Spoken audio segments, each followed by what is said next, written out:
Hello and welcome to another video where we will be looking at the progress that Gukesh has made along the years. The year 2023 was a year which confirmed the status of the young prodigy after the tremendous result at the 2022 Chennai Olympiad. In the year 2023, Gukesh achieved several records. First, he was the youngest player in the chess history to reach a rating of 2750. Another incredible record was that in the September list of 2023, he officially surpassed Viswanathan Anand as the top-ranked Indian player. And this was the first time in 37 years that Anand was not the top-ranked Indian player on the rating list. Then Gukesh also had a very good showing at the World Cup when he lost to Magnus Carlsen in the quarterfinals. In fact, this video will feature the first game of that match. And perhaps the most important result of 2023 for Gukesh was winning the Grandmaster tournament in Chennai in December, which secured his qualifying spot for the candidates tournament in the next year. So, as I mentioned, the game we are going to see is the first game of the match against Magnus Carlsen at the World Cup in Baku. Gukesh had an incredible event till then, beating strong players along the way. Players like Esipenko, for example, or Wang Hao. But in the quarterfinals, he met none other than Magnus Carlsen. So it was important to see how Gukesh would approach this match and whether he would try to play it safely, whether he would like to play aggressively, and how he would fare in a direct encounter against the strongest player in the world. So the first game of the match with Carlsen. Gukesh starts it with d4, and after knight f6, he went for bishop f4. Now, this is a first curious moment because nowadays pretty much everybody can and do play the London system, so it shouldn't really be a surprise when the London system appears on the board. But as a matter of fact, Carlsen was surprised by the choice of Gukesh, and he tried to surprise him in return by choosing a system that is not too common, even though it is quite an ambitious system that, for example, has been advocated and played a lot by Grandmaster Sergei Tivyakov. And I have also used this system on several occasions against, let's say, lower rated opponents. And the system tends to give good results. So this system starts with the move b6. And the idea of the move is that if white plays automatically against the London system, playing the London system in an automatic way with the standard moves, let's say e3, knight f3, c3, knight d2, and so forth, black achieves very smooth development along the lines of the, let's say, reversed reti opening. So after bishop b7, then let's say g6, bishop g7, short castle, d6, c5, when the general plan for black is simple and straightforward to advance on the queen side with a6 and b5. This has worked tremendously well in practice, both for myself and Tivyakov, and it's a very good way to deal with the rock-solid London system. However, Gukesh was not surprised by Carlsen's intended surprise and played the move knight c3, immediately intending e4. Now, this is probably the most critical attempt against black's move b6. But on the other hand, we could argue that black achieved the goal of steering the game towards positions that have very little in common with the London system. So both players kind of trying to impose their own will in the opening. So Carlsen continued with bishop b7, and now Gukesh plays f3. Again, the fight is for the e4 square as white attempts to push e4. e6 by Carlsen. So he could have gone for d5 immediately, trying to stop e4, but he is aiming for more, let's say, French-like structures because he's waiting for white to play e4, and after e4 he will inevitably go d5. this was possible immediately. For example, d5, knight b5 is not so scary because black simply plays knight a6 defending the pawn on c7 and things are okay. Or as in the game after e4, Carlsen went a6 covering the b5 square, and then on the next move he would go d5 and we will have this French-like structure. Now Gukesh shows some aggressive intentions by going queen d2, and after d5, which is Carlsen's idea, he goes long castle. Now it was possible to go for e5, and now we do have a French structure, and after knight fd7, let's say it's bishop g5, both bishop e7 and queen c8 are possible as black gets c5 in with a standard, let's say, French structure with chances generally for both sides. But Gukesh keeps the center fluid. He doesn't want to resolve the tension there, so he goes long castle, and Carlsen goes bishop b4, another typical French move, characteristic of the Winauer variation, pinning the knight on c3 and increasing the attack on the e4 pawn. Now there was another chance for Gukesh to close the center and go e5, let's say knight fd7, bishop g5. Now both, again, bishop e7 is possible, but so is queen c8, let's say a3, take on c3, queen c3, c5, again with a rather complex French position.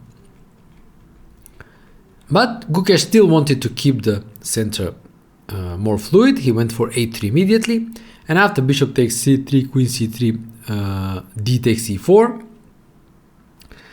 he had a choice, but both moves that were at his disposal were actually leading to some simplifications and a relatively balanced endgame. Now one option here was to take on c7 immediately. Now knight d5 is the way black should play, a double attack on the queen and the bishop. Queen takes, bishop takes d8, knight takes c3, b takes c3, king d8, with a rather balanced, objectively, let's say, balanced endgame. Even though there are quite a bit of imbalances in the position, but objectively the position is around equal. Gukesh actually chose the more aggressive d5, trying to open the d file. Still threatening to take on c7, but most importantly d takes c6, attacking the queen. And after knight takes d5, queen g7 was his idea. The second idea of the move d5 was to open the diagonal for the queen. However, after queen f6, black forces the exchange of queens because the bishop on f4 is attacked. And after queen takes f6, knight takes f6, bishop e5, pinning the knight and forcing the king to move.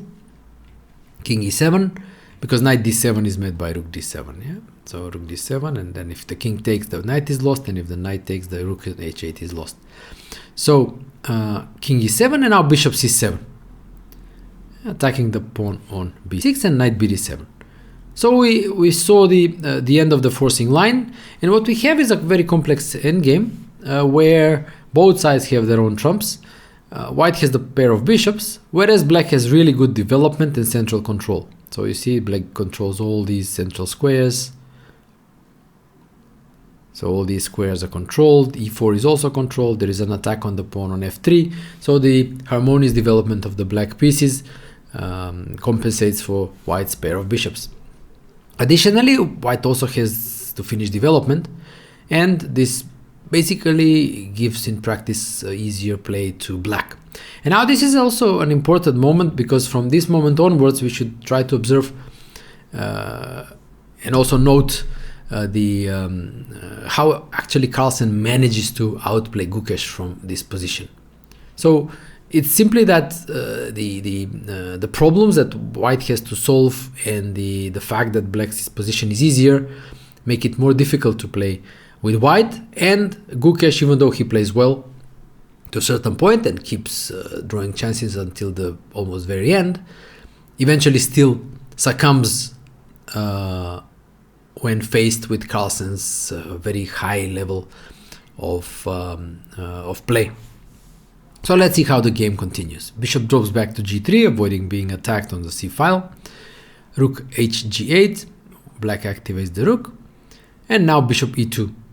So white is defending the pawn on f3 and wants to develop with the knight on h3. Yeah, knight to h3, and then after ef3, the pawn on f3 would be developed.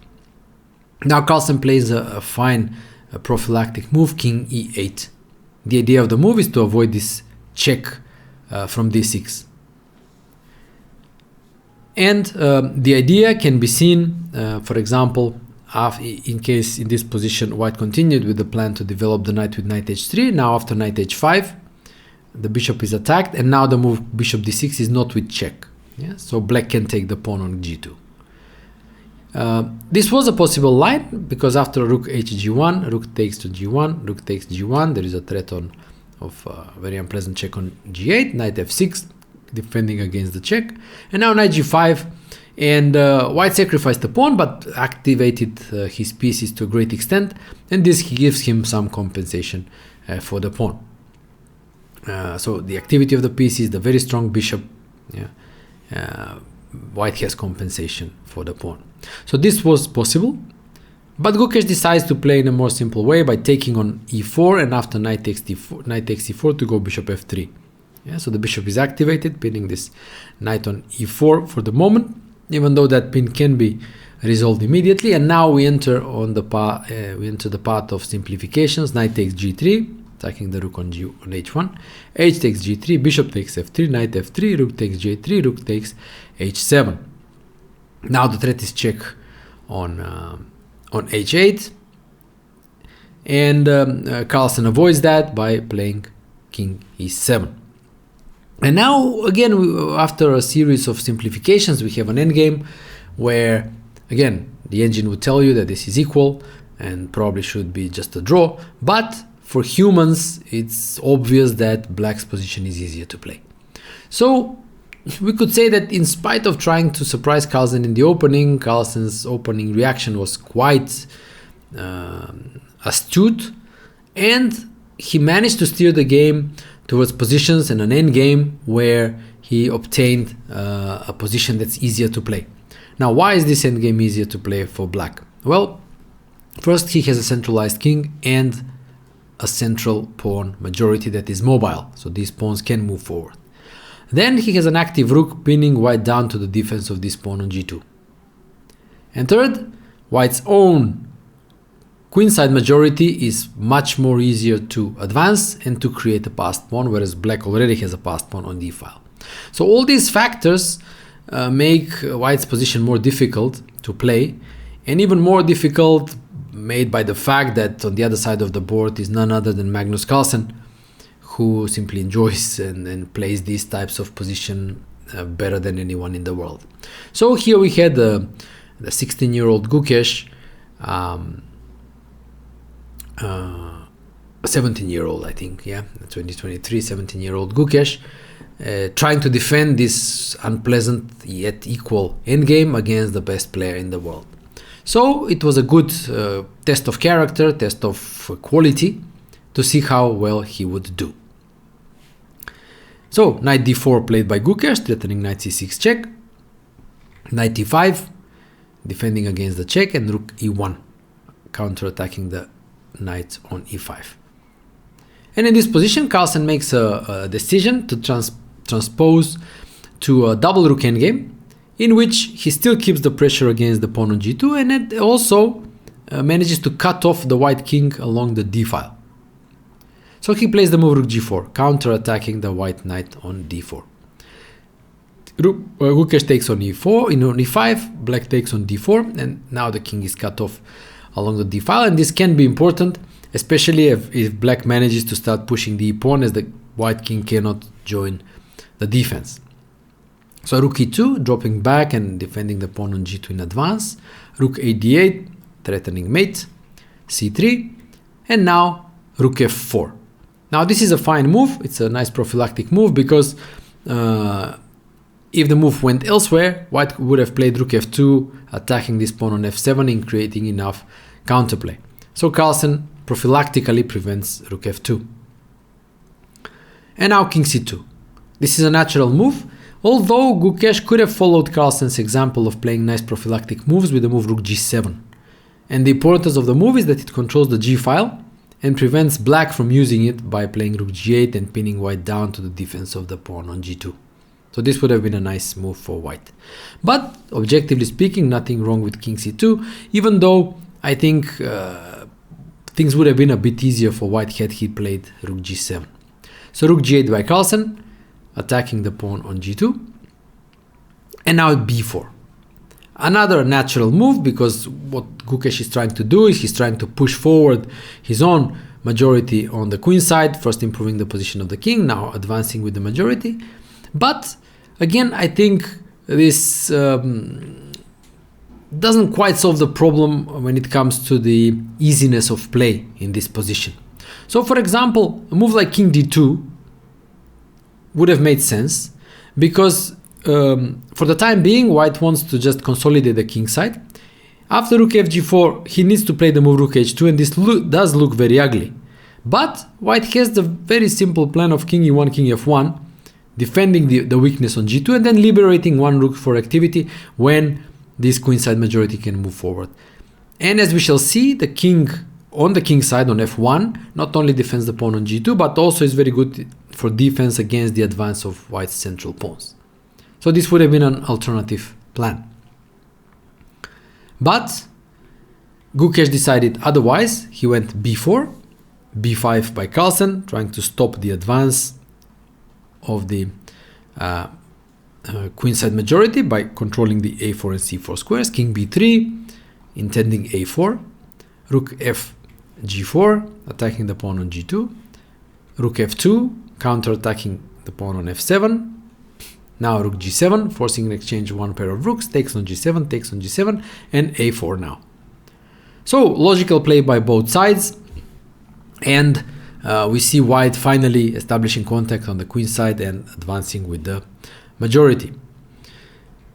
f5, Carlsen also advanced his own central majority, a takes b5, a takes b5, and now we come to the critical moment in the game where it may not look like at first sight that white has a dangerous position, even though we can sense the danger, because black simply wants to go king f6, e5, e4, just start advancing, whereas white finds it a bit more difficult to advance because the c4 pawn, for example, the c4 square can be controlled by a rook, and then white really has a immobile majority on the queen side.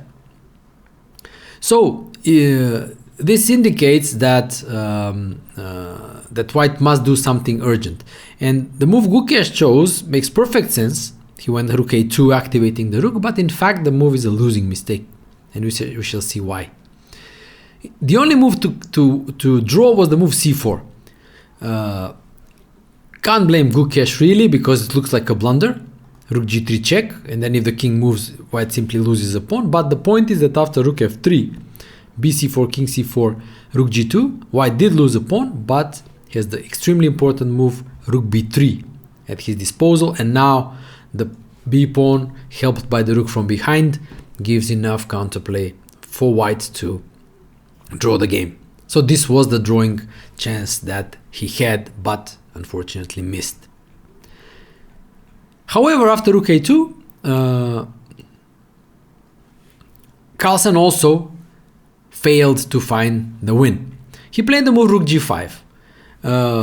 It's a logical move in fact, even though it doesn't look like it at first sight, but the idea behind the move rook g5 is that black wants to go f4, and after f4 to have the rook on the 5th rank defending his pawn on g5. However, this gives white another drawing chance, which again was far from obvious, so I wouldn't be blaming the players for missing these things, which I think can only be discovered by an engine after the game. Now, the objectively the winning move was the move king d6, activating the king. So after rook a5, attacking the pawn on b5, king c6, defending the pawn, check on a6, king d5, rook b6, rook takes g2, rook takes b5, check, king e4. We get to a position where we have a pawn race. Yeah, both sides will be pushing their pawns, but it's clear that black's pawns are farther advanced and they can advance more easily, and they are better supported by their own king. And in the ensuing race, it is black who wins.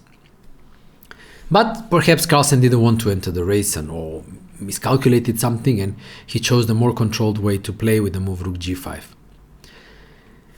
And now, again, for a second time in this game, Gukesh misses the draw.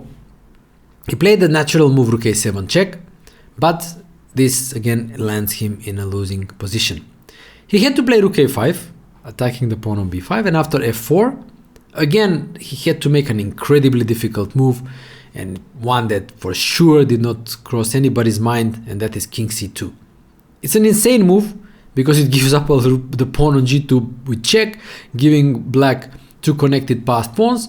But the idea, again, as we saw earlier in the game, is to bring the king to the defense in the center and trying to blockade black's central pawn duo. So rook takes g2, king d3, rook g5, defending the pawn on g5, yeah, king e4.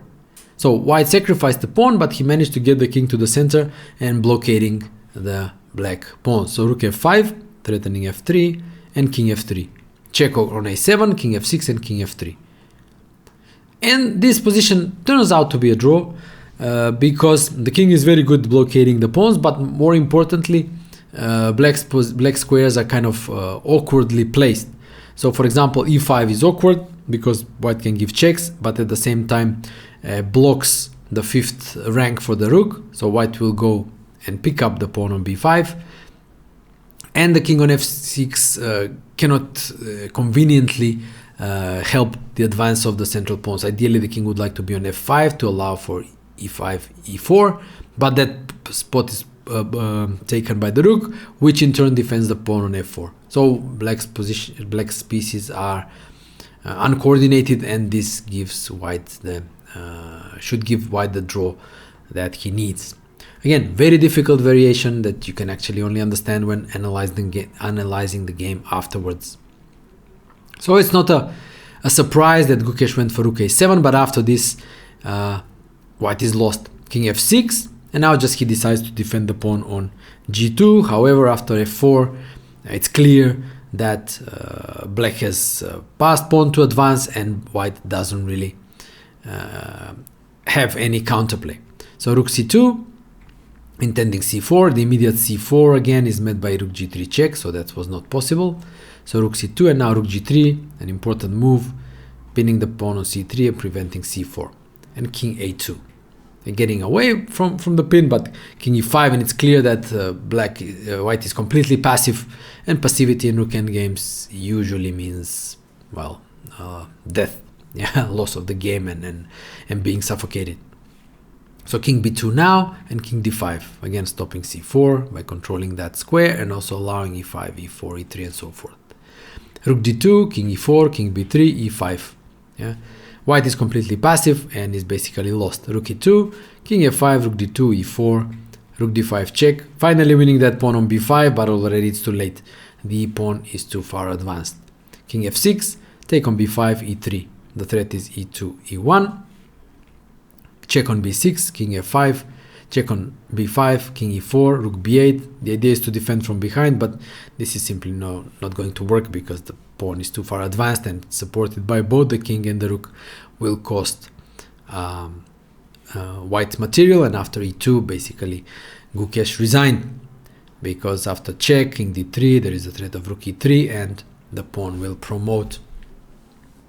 So very, I think, important game for Gukesh, even though he lost, because I think this game showed him what he lacks compared to the best player in the world.